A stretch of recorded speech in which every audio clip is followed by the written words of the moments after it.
Hello friends, welcome to Devbhoomi education. Friends, आज हम यहाँ पे अध्ययन करेंगे बाल विकास एवं शिक्षण विज्ञान का यानी पेडागोजी से संबंधित महत्वपूर्ण प्रश्न होते हैं। यहाँ पे लेके आ रखा हूँ। और फ्रेंड्स, ये जो पेपर ये जो पेडागोजी है ये आपके 2021 में पूछी गई है। इससे पहले फ्रेंड्स 2022 में और 2023 में जो यहाँ पे पेडागोजी पूछी गई थी उसके मैं वीडियो अपलोड कर रखा हूँ। और उसमें हिंदी लैंग्वेज हो गया आपका और आपका जो है सोशल स्टडीज, तो दोनों को मैं यहाँ पे अपलोड कर रखा है। उसके बाद यहाँ पे फ्रेंड्स मैंने जो भी मनोवैज्ञानिक है उनके मैंने शॉर्ट नोट्स यहाँ पे अपलोड कर रखे हैं और सीटेट के भी मैंने क्वेश्चन पेपर अपलोड कर रखे हैं, तो उन्हें भी आप देख सकते हैं। तो यहाँ पे आज हम देखेंगे बाल विकास एवं शिक्षण विज्ञान यानी शिक्षण अभिरुचि हम इसे कहते हैं। और इसे हम उसमें कहेंगे तो ये पेडागोजी आपका टीचिंग एप्टीट्यूड हो जाएगा। तो आपके कितने यहाँ से जो क्वेश्चन बनेंगे टोटल 1 से 30 तक के क्वेश्चन है, 1 से 30 तक के क्वेश्चन होंगे। आपके कितने आंसर बंद हैं आप इसे कमेंट जरूर करना। तो सबसे पहले है मस्तिष्क का कौन सा हिस्सा सभी प्रकार के संज्ञानात्मक, संवेगात्मक और प्रेरक क्रियाकलापों को संपादित करता है। तो क्वेश्चन नंबर यहाँ पे जो राइट आंसर हो जाएगा अग्र मस्तिष्क। क्या हो जाएगा? अग्र मस्तिष्क हो जाएगा। तो जो अग्र मस्तिष्क है सभी प्रकार की संज्ञानात्मक हो गया, संवेगात्मक हो गया और प्रेरक क्रियाकलापों को संपादित करता है। ये जो है प्रमस्तिष्क थैलेमस तथा हाइपोथैलेमस से मिलकर बना होता है, जो मुख्य रूप से बुद्धिमत्ता, स्मृति, चेतना और विश्लेषण क्षमता एवं तर्क शक्ति आदि उच्च मानसिक क्रियाकलापों के संचालन में महत्वपूर्ण भूमिका निभाता है। नेक्स्ट क्वेश्चन है फ्रेंड्स, शारीरिक अंगों अथवा संपूर्ण जीव की बढ़ोतरी को कहते हैं। क्वेश्चन नंबर 2, तो क्या कहते हैं? राइट आंसर हो जाएगा हमारा समृद्धि। क्या कहते हैं? समृद्धि कहते हैं। यानी शारीरिक अंगों अथवा संपूर्ण जीव की बढ़ोतरी को समृद्धि कहते हैं। इसके अंतर्गत जो है जीव की शारीरिक संरचना, लंबाई हो गया, भार हो गया और मोटाई हो गया और इसके अन्य अंगों का जो विकास सभी इसमें सम्मिलित हैं।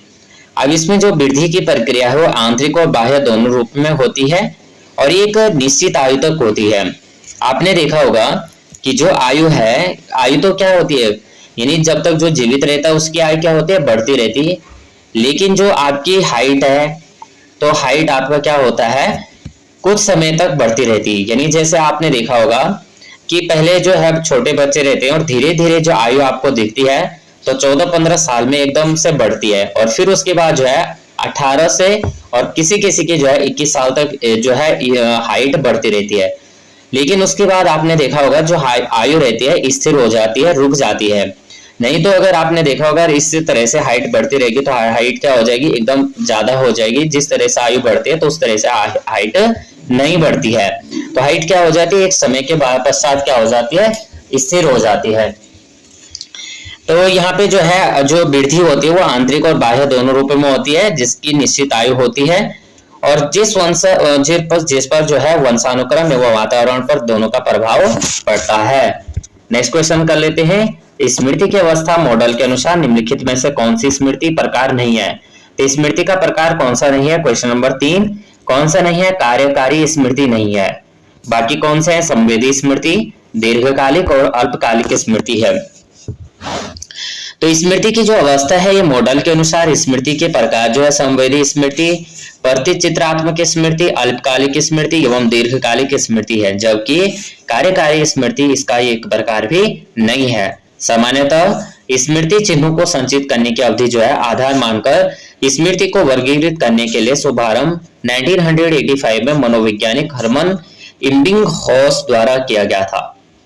तो यहाँ पे जो है जो यहाँ पे स्मृति चिन्ह दिए गए हैं ये 1985 में इनका जो शुभारंभ किया गया था, एक मनोवैज्ञानिक थे, वो थे हर्मन इबिंगहॉस। कौन थे? हर्मन इबिंगहॉस थे और इनके द्वारा जो है 1985 में इस चिन्हों को शुभारंभ किया गया। क्वेश्चन नंबर 4 देखेंगे, वस्तु एवं पृष्ठभूमि के संबंध के बारे में अधिक चिंतन को क्या कहा जाता है? क्या कहा जाता है? समग्र चिंतन कहा जाता है। तो वस्तु एवं पृष्ठभूमि के संबंध के विषय में अधिक सोचने को समग्र चिंतन कहा जाता है, जिसके अंतर्गत किसी विषय समस्या के संदर्भ में पूर्ण रूपेण प्रारंभ से अंत तक का विचार किया जाता है और संभावित कारणों एवं समाधानों का यहाँ पे पता लगाया जाता है। क्वेश्चन नंबर 5, मोटापा है किंतु भोजन करना चाहना किस प्रकार का द्वंद्व उदाहरण है? तो क्वेश्चन नंबर यहाँ पे सी देखेंगे तो यह है उपागम परिहार द्वंद्व। कौन सा है? उपागम है, लेकिन कैसा है? परिहार द्वंद्व है। अब यहाँ पे देखेंगे कि जो मोटापा है किंतु भोजन करना चाहते हैं, तो ये जो है उदाहरण है परिहार का। और इसमें जब कोई संघर्ष धनात्मक और ऋणात्मक के मध्य हो तो उपागम क्या कहलाता है? परिहार संघर्ष कहलाता है। अगला देखेंगे बुद्धि लब्धि आईक्यू का संपर्क किसने विकसित किया? क्वेश्चन नंबर 6 ऑप्शन नंबर हो जाएगा विलियम स्टर्न ने। तो बुद्धि लब्धि आईक्यू का संपर्क विलियम स्टर्न ने बुद्धि के मापन हेतु विकसित किया था, जबकि सर्वप्रथम हरमन ने बुद्धि लब्धांक ज्ञात करने की विधि बताई थी। इसके अनुसार बुद्धि लब्धि बच्चे की मानसिक आयु में उसकी वास्तविक आयु में भाग दे करके 100 से गुणा करने पर प्राप्त किया जाता है, और इस प्रकार बुद्धि लब्धि का सूत्र है। अब बुद्धि लब्धि यानी कैसे करेंगे? तो सबसे पहले जैसा हम आपने मिक्स फ्रैक्शन लिखते हैं, तो सबसे पहले आपने क्या लिखना है? मिक्स फ्रैक्शन आपको पता होगा, मिश्रित भिन्न। तो सबसे पहले आपको क्या करना है? बुद्धि लब्धि यहाँ पे लिखना है, बुद्धि लब्धि। अरे बुद्धि लब्धि लिखा, इक्वल का साइन बनाएंगे, यानी बुद्धि लब्धि यानी आईक्यू, ये हो गया। फिर यहाँ पे लिखेंगे मानसिक आय। आपका जो न्यूमरेटर रहेगा उसमें लिखेंगे मानसिक आय, और आपका जो न्यूमरेटर रहेगा उसमें लिखेंगे वास्तविक आय। क्या रहेगा? वास्तविक आय। और मल्टीप्लाई यानी यहाँ पे क्या कर देंगे? मल्टीप्लाई 100 कर देंगे। इससे आपका क्या निकल के आ जाएगा? ये निकलेगा आपका बुद्धि लब्धि आईक्यू का संपर्क जो है यहाँ पे। तो इसका जो संपर्क विकसित किया था, ये किसने किया था? Option number A William stern ने किया था, और इसको इस तरह से यहाँ पे निकाला जाता है। सर्वप्रथम हरमन ने बुद्धि लब्धांक ज्ञात करा था। तो बुद्धि लब्धांक कैसे निकाला जाता है? यहाँ पे कोई इस तरह से जो है फॉर्मूलास टाइप में बनते हैं। तो बुद्धि लब्धांक को हम क्या करेंगे? बुद्धि लब्धि आईक्यू जो है इक्वल टू मानसिक आय, ये आपका न्यूमरेटर में रहेगा, और डिनोमिनेटर में आपने क्या लिखना है? वास्तविक आय मल्टीप्लाई 100 कर देना है। क्वेश्चन नंबर 7 देखेंगे वर्तमान समय में मनोविज्ञान को किसका विज्ञान कहा जाता है? क्वेश्चन नंबर 7 ये कहा जाता है व्यवहार का। क्या कहा जाता है? व्यवहार का कहा जाता है। तो इसमें देखेंगे वर्तमान समय में मनोविज्ञान को व्यवहार का विज्ञान कहा जाता है। मनोविज्ञान के अंतर्गत मानव व्यवहार एवं अनुभव का उसके समाज तथा संस्कृति के संदर्भ में अध्ययन करते हैं। और पश्चिमी जो मनोवैज्ञानिक वुडवर्ड थे, इन्होंने जो है मनोविज्ञानी को परिभाषित करते हुए कहा कि जो मनोविज्ञानी का वातावरण के संपर्क में होने वाले मानव व्यवहारों का ही विज्ञान है। क्वेश्चन नंबर 8 देखेंगे निम्नलिखित में से परसेप्सी परीक्षण नहीं है। कौन सा नहीं है? तो ये नहीं है। क्वेश्चन नंबर 8 MMPI क्या है? MMPI तो MMPI यानी मिनेसोटा मल्टीफेसिक व्यक्तित्व इन्वेंटरी। MMPI प्रक्षेपी परीक्षण नहीं है, यह एक व्यक्तित्व एवं मनोचिकित्सा का एक मानवीय क्रिया है जिसको साइकोमेट्रिक परीक्षण कहते हैं। इस परीक्षण का विकास स्टार्क आर हैथेव एवं जेसी मैकिले द्वारा किया गया था। किसके द्वारा? स्टार्क आर हैथेव और जेसी मैकिले द्वारा किया गया था। जबकि 1943 में सर्वप्रथम मिनेसोटा प्रेस विश्वविद्यालय द्वारा इसको प्रकाशित किया गया था। तो यहाँ पे जो है परीक्षण प्रक्षेपी परीक्षण नहीं है, ये नहीं है, MMPI नहीं है। बाकी रोडसा मशी लक्ष्य परीक्षण है, कथानक संपर्क परीक्षण है, और यानी जिसे हम TAT कहते हैं, और व्यक्तांकन परीक्षण है। क्वेश्चन नंबर 9 शिक्षा मनोविज्ञान का अध्ययन अध्यापक को इसलिए करना चाहिए ताकि इसलिए करना चाहिए तो यह इसलिए करना चाहिए कि इसकी सहायता से अपने शिक्षण को अधिक प्रभावशाली बना सके। क्वेश्चन नंबर 9 तो शिक्षा मनोविज्ञान जो है मनोविज्ञान का व्यवहारिक रूप है जो शिक्षा प्रक्रिया के अंतर्गत मानव व्यवहार के अध्ययन से संबंधित है। प्रत्येक अध्यापक को शिक्षा मनोविज्ञान का अध्ययन करना चाहिए ताकि वह बच्चों के स्तर, मानसिक योग्यता, क्षमता एवं अभिवृत्ति को समझते हुए शिक्षण कर सके। साथ ही शिक्षा मनोविज्ञान की सहायता से अपने शिक्षण को अधिक प्रभावशाली बना सके। क्वेश्चन नंबर 10 कोई विद्यार्थी कुसंगत में पढ़कर बिगड़ रहा है, एक अध्यापक के रूप में आपका कर्तव्य क्या होगा? तो क्वेश्चन नंबर 10 देखेंगे ऑप्शन नंबर सी उसे विश्वास में लेकर समझाएंगे। कैसे? उसे विश्वास में लेकर समझाएंगे। तो यहाँ पे क्या हो जाएगा? यहाँ right answer option number C हो जाएगा। नेक्स्ट क्वेश्चन है क्वेश्चन नंबर 11। पियाजे के अनुसार संज्ञानात्मक विकास की किस अवस्था में परिकल्पनात्मक चिंतन विकसित होते हैं? पियाजे के अनुसार संज्ञानात्मक विकास की किस अवस्था में परिकल्पनात्मक चिंतन विकसित होते हैं? तो 11 का हमारा राइट आंसर है ऑप्शन नंबर डी, औपचारिक संक्रियात्मक।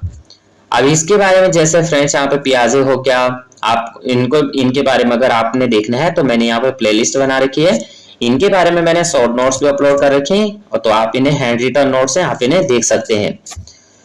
तो प्रसिद्ध मनोवैज्ञानिक है जीन पियाजे, इनके अनुसार जो है संज्ञानात्मक विकास औपचारिक सक्रियात्मक अवस्था 11 वर्ष से ऊपर के बच्चों में परिकल्पनात्मक चिंतन विकसित होने लगता है। इस अवस्था में उनमें अनेक सक्रियात्मक को संगठित कर उच्च स्तर के सक्रियात्मक का निर्माण करने तथा परिकल्पनात्मक चिंतन द्वारा विभिन्न समस्याओं का समाधान करने, निर्णय लेने एवं अमूर्त नियमों का निर्माण आदि योग्यता विकसित होने लगती है। Question number 12।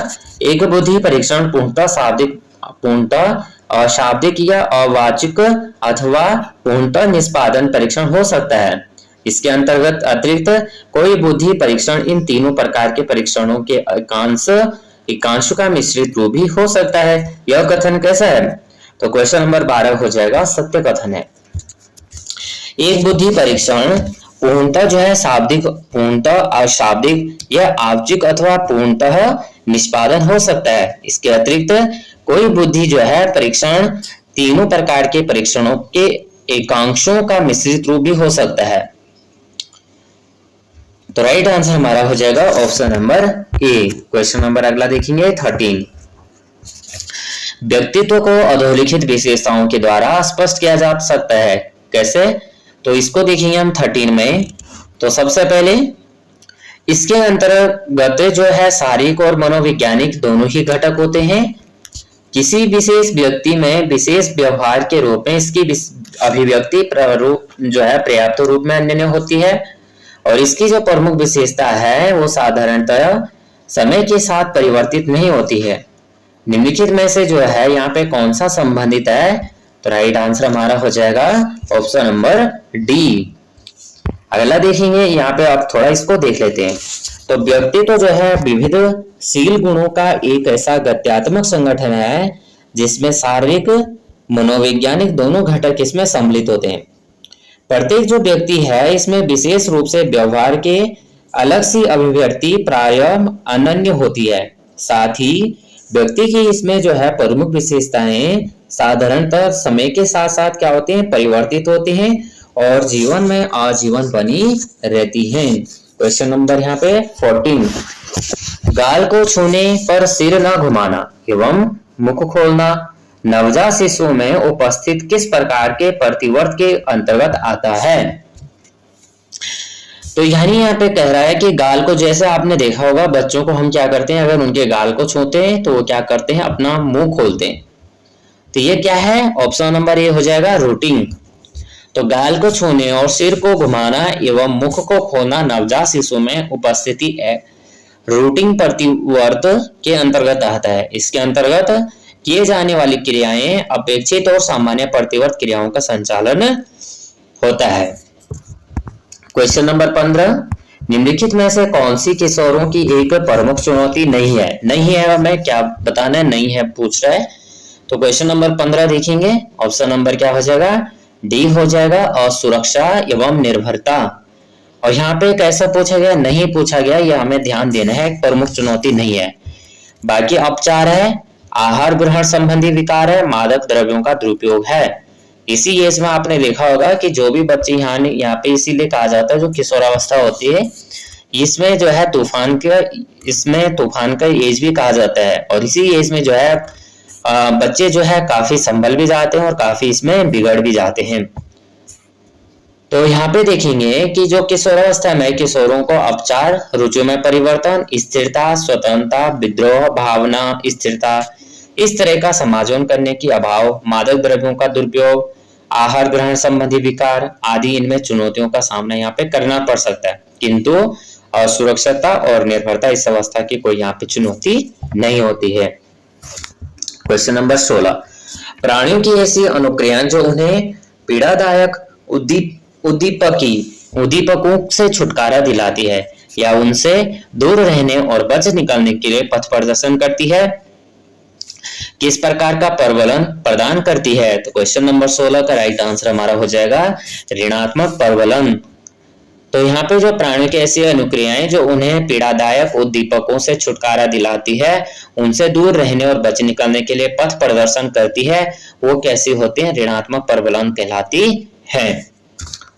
अब हम देखेंगे क्वेश्चन नंबर 17। इससे पहले फ्रेंड्स, अगर आपने जो है वीडियो को आपने लाइक शेयर और सब्सक्राइब नहीं किया तो प्लीज वीडियो को लाइक शेयर और सब्सक्राइब कर देना, बेल आइकन को भी आप प्रेस कर देना और इसे जो है अपने फ्रेंड सर्कल या अपने ग्रुप में इसे सेंड कर देना अपने दोस्तों को। तो इतना आप जो है हेल्प करना। तो यहाँ पे देखेंगे क्वेश्चन नंबर 17।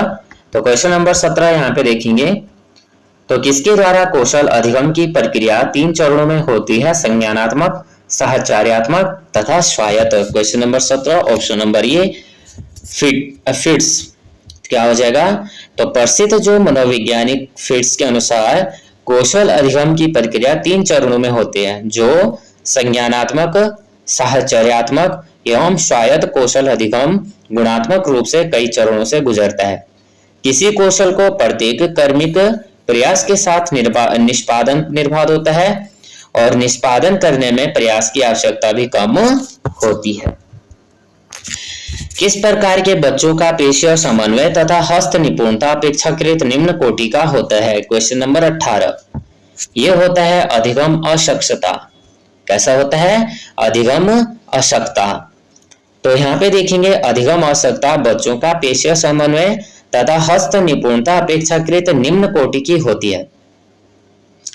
ऐसे बच्चे प्रायः पढ़ने, मौखिक अभिव्यक्ति, स्पर्शवर्तनी एवं उचित कार्य निष्पादन आदि में कठिनाई अनुभव करते हैं। क्वेश्चन नंबर 19 निम्नलिखित में से कौन स्मृति की अवस्था नहीं है? तो क्वेश्चन नंबर 19 का राइट आंसर हो जाएगा ऑप्शन नंबर डी अवधान। स्मृति वह मानसिक प्रक्रिया है जिसके द्वारा कोई व्यक्ति अपनी पूर्वानुभूतियों का वर्तमान में लाता है। स्मृति का प्रत्यक्ष संबंध पूर्व अनुभूतियों को मस्तिष्क में एकत्र करने तथा उनके पुनः स्मरण पर भावी जीवन में प्रयोग की क्षमता है। सामान्यतः कूट जो है संकेतन, भंडारण एवं पुनरुद्धार अथवा पुनः प्राप्ति स्मृति की अवस्था प्रक्रिया है। क्वेश्चन नंबर 20 सामान्य से विशिष्ट की ओर किस प्रकार की तरकना कहलाती है? सामान्य से विशिष्ट की ओर किस प्रकार की तरकना कहलाती है? तरकना कहलाती है, ये कहलाती है निगमनात्मक तरकना। तो यहाँ पे 20 हम देखते हैं, तो निगमनात्मक तरकना जो है सामान्य से विशिष्ट की ओर होती है। इसके अंतर्गत एक या अधिक ज्ञात सामान्य कथनों के आधार पर किसी निश्चित निष्कर्ष पर पहुंचा जाता है। 21 किस प्रकार की चिंतन योग्यताओं के अंतर्गत सामान्यतः चिंतन प्रभाव, लचीलापन और मौलिकता एवं विस्तरण आते हैं? 21 देखेंगे ऑप्शन नंबर डी अपसारी चिंतन। तो यहाँ पे देखते हैं अपसारी चिंतन के अंतर्गत सामान्यतः जो चिंतन प्रभाव है, लचीलापन है, मौलिकता एवं स्मरण आते हैं और एक ऐसा चिंतन है जिसमें किसी विषय वस्तु समस्या के विषय में भिन्न भिन्न प्रकार से सोचकर नवीन ढंग से समस्या का सही समाधान किया जाता है। साथ ही बालक समस्या के समाधान हेतु भिन्न भिन्न विधियों पर विचार करते हुए सही विधि द्वारा समस्या का समाधान करता है। क्वेश्चन नंबर 22 देखेंगे अब्राहम एच मैस्लो के द्वारा प्रतिपादित आवश्यकताओं के पदानुक्रम के अनुसार निम्नलिखित में से कौन सी आवश्यकता पदानुक्रम के तल में स्थित है? क्वेश्चन नंबर 22 तो ऑप्शन नंबर हमारे क्या हो जाएगा? ए हो जाएगा शरीर क्रियात्मक आवश्यकता। क्या हो जाएगा? शरीर क्रियात्मक आवश्यकता। तो प्रसिद्ध मनोवैज्ञानिक अब्राहम एच मैस्लो ने आवश्यकता के अनुक्रम में सिद्धांत का प्रतिपादन किया और इसमें आवश्यकताओं के पदानुक्रम के अनुसार आवश्यकता पदानुक्रम के तल शरीर में क्रियात्मक आवश्यकताएं होती हैं, जबकि इसके ऊपर में जो है सुरक्षा की आवश्यकता, सामाजिक आवश्यकता और सम्मान की आवश्यकता और आत्म सिद्धि की आवश्यकता होती है। अब इसमें सबसे पहले हम देखेंगे, जैसे आपने देखा होगा पिरामिड, आपने देखा होगा तो पिरामिड इस तरह से हम इसको बनाएंगे। इसमें आप अपने जैसे हमारे एग्जाम होते हैं, एग्जाम में भी हम अगर बीएड कर रहे हैं और अगर हम डीएलएड करें उसमें हम रिटन एग्जाम में लिख सकते हैं। सबसे पहले इस तरह से हमें पिरामिड बनाना है। इसमें हमें क्या करने हैं, 5 से यानी 4-5 कॉलम बना देने हैं इस तरह से। अब इसमें हमें सबसे पहले लिखना है, सबसे नीचे वाले में यहाँ पे लिखेंगे हम शारीरिक आवश्यकता भूख प्यास। शारीरिक आवश्यकता क्या है, भूख है, प्यास है। उसके बाद क्या है, सुरक्षा की आवश्यकता। दूसरे पे तीसरे नंबर पे आएगा हमारा सामाजिक आवश्यकता। सामाजिक आवश्यकता में क्या क्या आ जाएगा, परस्पर संबंध, प्रेम आ जाएगा, स्नेह आ जाएगा। और उसके बाद जो चौथे नंबर पे आएगा सम्मान की आवश्यकता आएगा, यानी आत्म सम्मान, पहचान, परिस्थिति। और लास्ट में आएगा हमारा आत्म सिद्धि की आवश्यकता है। तो इस तरह से हम इसको पिरामिड में बना के देख सकते हैं। क्वेश्चन नंबर यहाँ पे 23, निम्नलिखित में से कौन मनोसामाजिक अभिप्रेरक की श्रेणी में नहीं आता है। क्वेश्चन नंबर 23, तो ऑप्शन नंबर सी हो जाएगा भूख अभिप्रेरक। कौन सा, भूख अभिप्रेरक। तो भूख एक जो है जन्मजात आंतरिक अभिप्रेरक है, यह जो है मनोसामाजिक अभिप्रेरक की श्रेणी में नहीं आते हैं, जबकि मान सम्मान, प्रसिद्धि, उपलब्धि, शक्ति एवं संवर्धन की आवश्यकता आदि में मनोसामाजिक अभिप्रेरकों की श्रेणी में आते हैं। क्वेश्चन नंबर 24, शुद्धा अभाव, शुद्ध तिष्ठता तथा अनियंत्रित भोजन किस प्रकार समूह के अंतर्गत आते हैं। Question number 24, option number A हो जाएगा पोषण तथा भोजन विकार। नेक्स्ट क्वेश्चन कर लेते हैं, प्राथमिक कक्षा के शिक्षक के लिए निम्नलिखित में से किसका ज्ञान होना सर्वाधिक आवश्यक है। 25, ऑप्शन नंबर ए हो जाएगा बाल मनोवैज्ञानिक।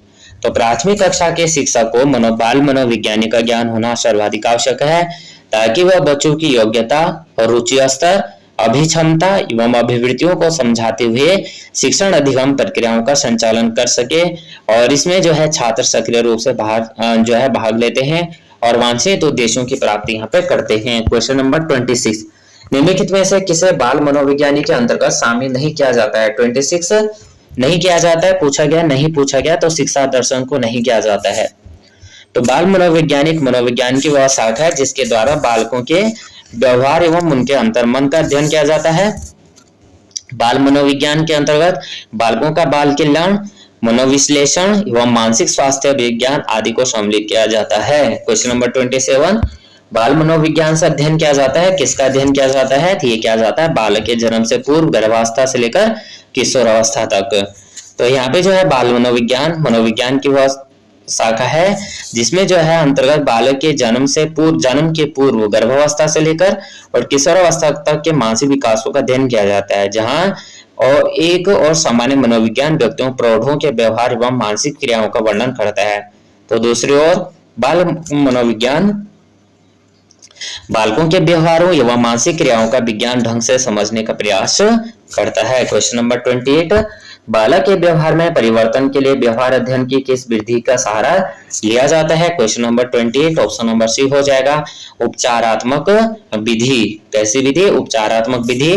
तो जो सामान्यतः जो बालक के व्यवहार में परिवर्तन के लिए व्यवहार अध्ययन की उपचारात्मक विधि का प्रयोग किया जाता है। बालक की जो अधिगम कठिनाइयां हैं वो परिवर्तन के लिए उपचारात्मक प्रयोग की जाती हैं। क्वेश्चन नंबर 29, बाल अपराध की रोकथाम के लिए माता पिता को क्या क्या करना चाहिए। 29 देखेंगे तो ऑप्शन नंबर बी हो जाएगा बच्चों से सहानुभूतिपूर्ण एवं सकारात्मक व्यवहार करना चाहिए। तो बाल अपराध जो है वर्तमान की एक ज्वलन समस्या है। सामान्यतः सामाजिक, शैक्षिक और नैतिक नियमों का उल्लंघन करने वाले बालक को बाल अपराधी कहा जाता है। चोरी करना, आक्रामक व्यवहार, लड़ाई झगड़ा करना, विद्यालय के नियमों का पालन न करना, मद व्यसन करना, इन अपराधी ये सभी प्रमुख लक्षण हैं। बालक अपराध की रोकथाम के लिए माता पिता को बच्चों से जो है सहानुभूतिपूर्ण और सकारात्मक रूप से बात करनी चाहिए। उनसे बिना किसी पक्षपात के आगे बढ़ने का अवसर उपलब्ध कराते हुए प्रोत्साहित करना चाहिए और साथ ही उन्हें यह विश्वास दिलाना चाहिए कि वह निश्चित से जो है अपने दुर्गुणों को सफलतापूर्वक छोड़ने में सफलतापूर्वक हो सके। क्वेश्चन नंबर 30, कौन सी विधि एक नियंत्रित दशा में दो घटनाओं या परिवर्तियों में के मध्य कार्य संबंधित है। स्थापित करती है। क्वेश्चन नंबर 30 देखेंगे तो ये हो जाएगा ऑप्शन नंबर बी हो जाएगा प्रायोगिक विधि। तो प्रायोगिक विधि नियंत्रित दशा में घटनाओं या परिवारों के मध्य जो है कार्यकारण संबंध स्थापित करती है। तो यहाँ पे हमने कितने क्वेश्चन कर लिए, 30 क्वेश्चन कर लिए। तो 30 का राइट आंसर हो जाएगा ऑप्शन नंबर बी।